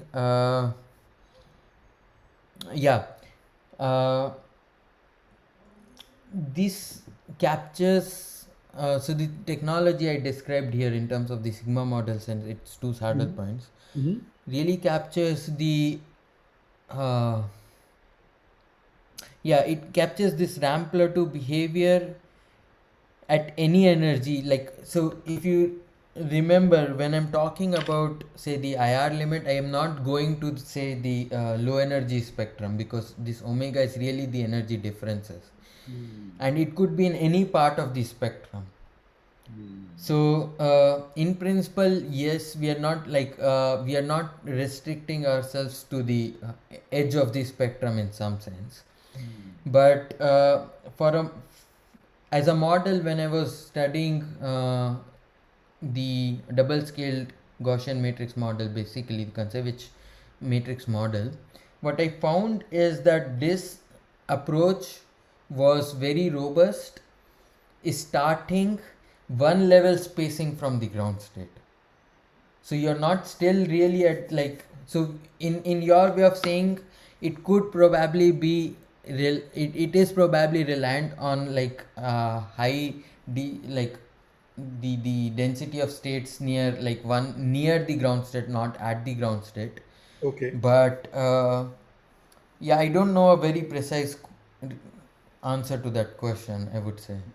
I see. Let me That's phrase, quite yeah. interesting. Let me phrase it slightly differently. Then I'll stop. Others should ask, and I'd love to chat more. There's a deformation of there are two deformations of SYK that actually I learnt about from Subir. I think he's no longer here. One which you know very well, where you turn on a term which is quadratic in two size, makes the system flow towards a standard Fermi liquid, where you get rid of the ground state degeneracy, but you are left with gapless excitations of a Fermi liquid. And there is another deformation for the charge for the complex SYK model, where you flow to a superfluid or superconductor, whichever one you want to call it, where again let's say in the boundary theory, you have a gap, and you don't have any degeneracy. So here both cases you have a gap. I'm sorry, both cases you have no degeneracy. In one case you have a gapless spectrum, one case you have a gap spectrum. Now one doesn't expect kind of chaotic behavior, at least normally, for the spectral form factor for a Fermi liquid, no? That's yeah. That's I again see. This is something that with Alex Atland, he keeps something we have not explored, but Alex keeps telling us that we should probably at least look for the SYK2 deformations of the 2 fermion deformation of the SYK model, or 4 fermion SYK model, and study this within these structures. But that's something we have not done, and yeah, I don't know what to expect in that case at this moment. Okay, thanks. I think I'm going to bug you offline a little more about that. Okay. No, I would be very happy to Okay. to talk more on this. Thank you.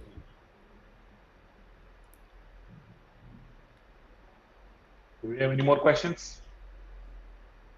Yeah, maybe I can ask Pranjal later on because maybe this is a technique. I mean, I really wanted to understand this U2/2 structure, how you got this. I mean, you are looking at the joint probability distribution of two eigenvalues. Okay, let's say lambda1 and lambda2, which you can write as E plus minus omega. So basically, E and omega are two variables which I can. So E was like lambda1 plus lambda2 by 2, and omega was lambda1 minus lambda2. So essentially, we are looking at joint probability distribution of two eigenvalues. In principle, of course, I could look at joint probability distribution of 3 eigenvalues, or 4 eigenvalues, and so on and so forth. And of course, there is the famous sine square kernel of random matrix theories due to Beza and company, which shows some universality for. What I mean to say is that how do you know that in a given Hamiltonian that you have, like SYK and whatnot, okay, and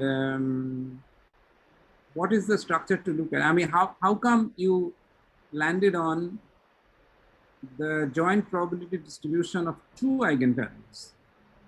And how do you know that is that the right thing to look at if it is not the random matrix theory?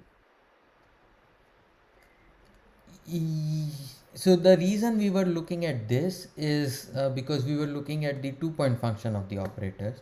Yes. And there, like the joint probability distribution came automatically, because you have basically insertion of energy eigenstates at two energies between when you take the trace of o 2-point function, right? So one insertions between the two O's and one across the trace. Yeah. Right. So there it came. For higher point functions, you will look at like higher correlation, like higher joint probability distribution, 3-point functions of the density of states and so on. So which are related to And the, I mean, so there, I see. So yeah, is there some kind of Wilsonian thing which says that looking at the joint probability distribution of two eigenvalues is enough? I don't care about the other things. Somewhere something is going on about your, some assumption is going on about your Hamiltonian, like ETH. So you, in your last slide, I think you said that everything was related to if the Hamiltonian satisfied ETH. I mean, if the system satisfied ETH, then yeah. So I still haven't got it. So maybe you were saying that if you look at late enough times, then looking at joint probability distribution of two eigenvalues is enough, and the other guys don't matter. There is some kind of RG stuff. in some sense, yes. Okay, I don't know how to quantify that statement very well, at least not at off the top of my head right now. But see, the point is that, so one way, okay, one RG way of understanding this, like I don't know if I should really call it RG way, but in RMT, the quadratic random matrix theory with a quadratic potential, you have maximum entropy within the space of Hamiltonians. Every element in the Hamiltonian is not like statistically independent of each other. Yeah. As and when you Yeah. start introducing, say, higher potentials, you introduce some correlations between the different elements of the Hamiltonian. Yeah. But these correlations are only some order 1 correlations, like order 1 amount of correlation between the different parameters. Okay, so in that sense, it is like it is an RG description, that when you really look at the really late times, the behavior of, or like very low energies, the behavior of, say, a generically higher potential random matrix theory will not be very different from the quadratic matrix model. So, like, as long as, at least, of course, like as long as you have a stable saddle points, and I think you know that you have worked on this a lot. So as long as you have a minima where around which you can condense and then expand the matrix model, you would see some kind of universal behavior at 2-point function, precisely because of that. So, and like if you look at, say, the 3-point function of density of states, then you would start probing, say, the non-Gaussianities within the random matrix Hamiltonian. But you would say that at late times it doesn't matter. Yeah. Okay. Can I say one thing in this connection, because I didn't quite, you were going to say this, Pranjal, but you didn't quite, which is, from the JT or 2D gravity perspective, in large N, the connected 2-point correlator dominates over the higher point. That is to say, if you have 3 disconnected boundaries which are connected by a wormhole rather than just the double trumpet, 2 boundaries, then the 3 boundaries down because of its topology by e to the minus s naught to some factor. So let's say e to the minus n or n square to some factor, right? And I didn't understand, even for the 2 boundary case, sorry, let me rephrase. I didn't quite understand how the n counting went for you, so that the height of the ramp eventually was e to the minus n or minus n square or whatever. But So maybe if I understood that a little better, wouldn't it follow from that kind of reasoning that a connected 3 point would be in the energy for the rho correlator would be even further suppressed in e to the minus n? Yes, that's right. Okay, and like yeah, I think that yeah, that's a good that's what that's probably the right answer. How it suppressed the 3 point connected 3 point with respect to 2 point function, and going to your question about how like the what is the parameter that really, let me go back, plays a role. Let me. So you remember I defined my like omega. I scaled my omega with respect to the mean level spacing of the theory, Yes. and what gives rise to the ramp and the plateau is really governed by good this late. Yeah, is really governed by, so I have this, I have s equals omega over delta, which is, this is the mean level spacing. Hmm. Okay, and this is, it is here that you see that like the delta is generically like 1 over the dimensionality of the Hilbert space. Okay, so the transition here, it comes at order 1 value of s. Okay, so for omega it really happens at say order 1 over d, and time scales it happens at order d, which is in for the case of SYK model it's e to the power n.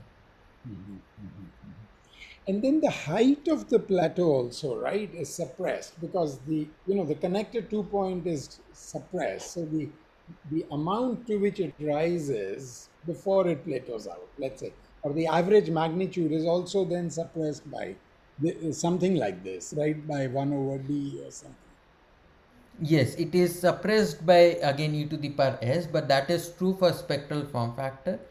In general, for different operators, it would depend on the operators itself. So here, for example, like the height of the late time plateau is determined by these delta functions here.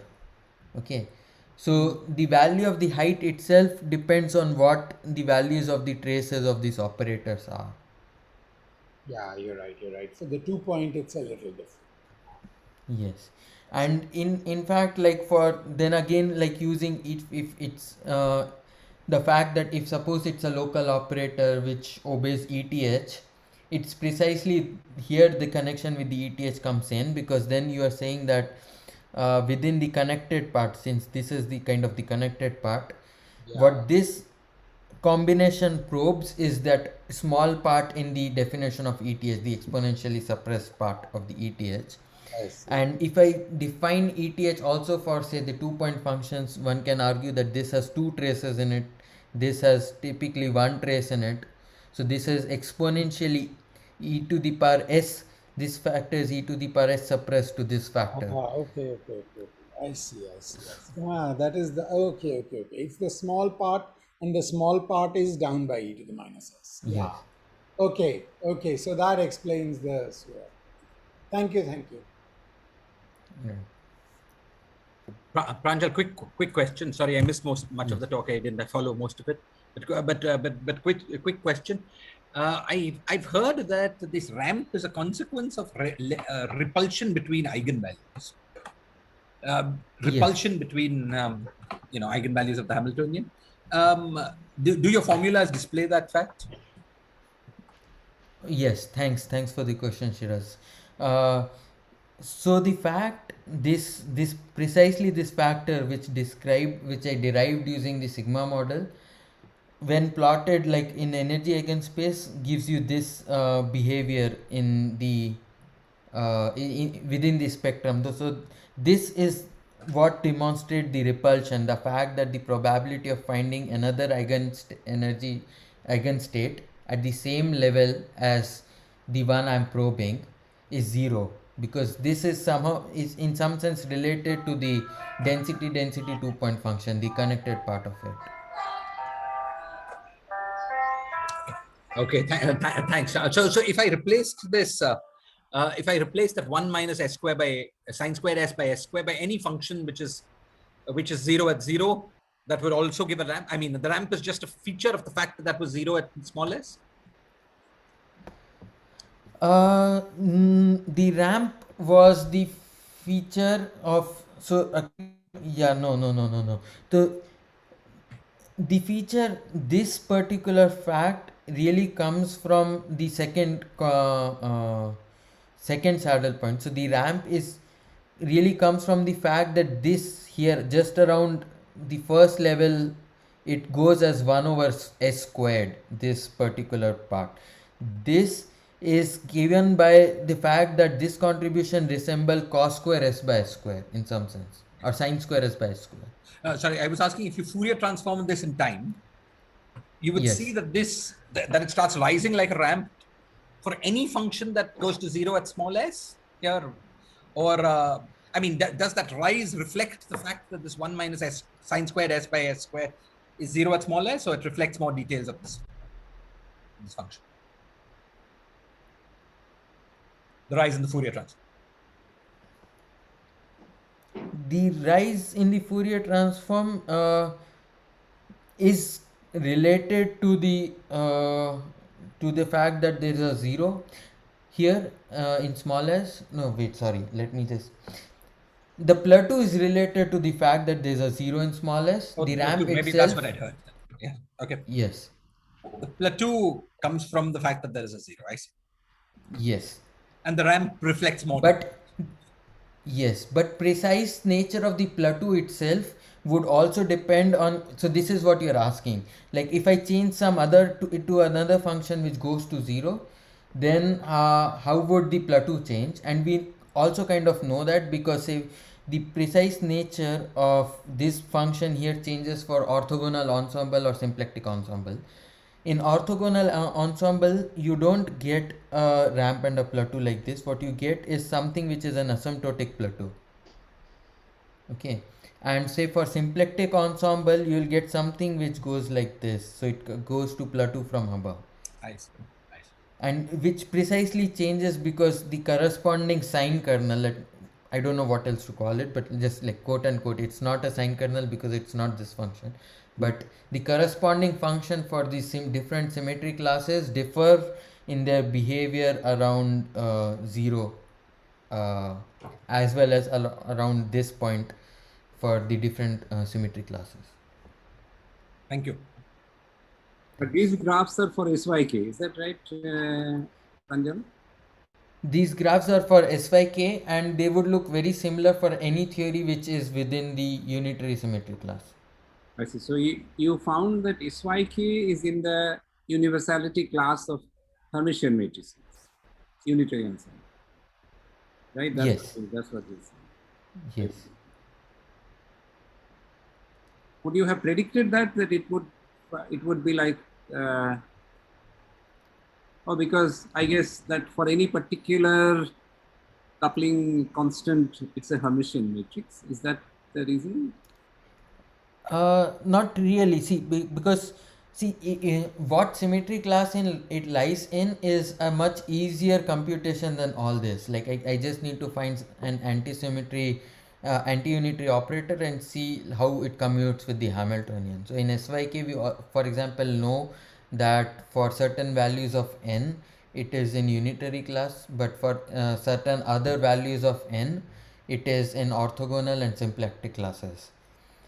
Once I establish that, which is like the step 1, then like I can go ahead and do this technology, because this technology, while like in essence it stays the same, it changes slightly depending on what symmetry class you are working in, because you want to introduce in this step the psi and the psi bar that you want to introduce should have the same like symmetries as that of the Hamiltonian. So like you would want to start with a path integral at this stage which obeys the symmetries of the Hamiltonian, and this path integral here with the unitary symmetries of the unitary rotation in the psi space being a symmetry is well suited for a Hamiltonian lying in the unitary symmetry class. For orthogonal and symplectic, you will have some very similar path integral, but like you have to double this space, because in orthogonal symmetries you only want the orthogonal symmetries in that case. Okay, thank you. Pranjal, I have to run off, but I wanted to say great stuff, fantastic talk, and really, really very impressive. So keep it up. And see Thanks, you Sandeep. soon. Bye. See ya. Thank you. Very nice done. Thank you. I look forward to your other. Okay. Thank you. Okay, I guess there are no further questions. Let's thank Pranjal again for a wonderful talk. Thanks. Thank you, everyone. Right. Thanks. Bye bye. Bye. Thank you.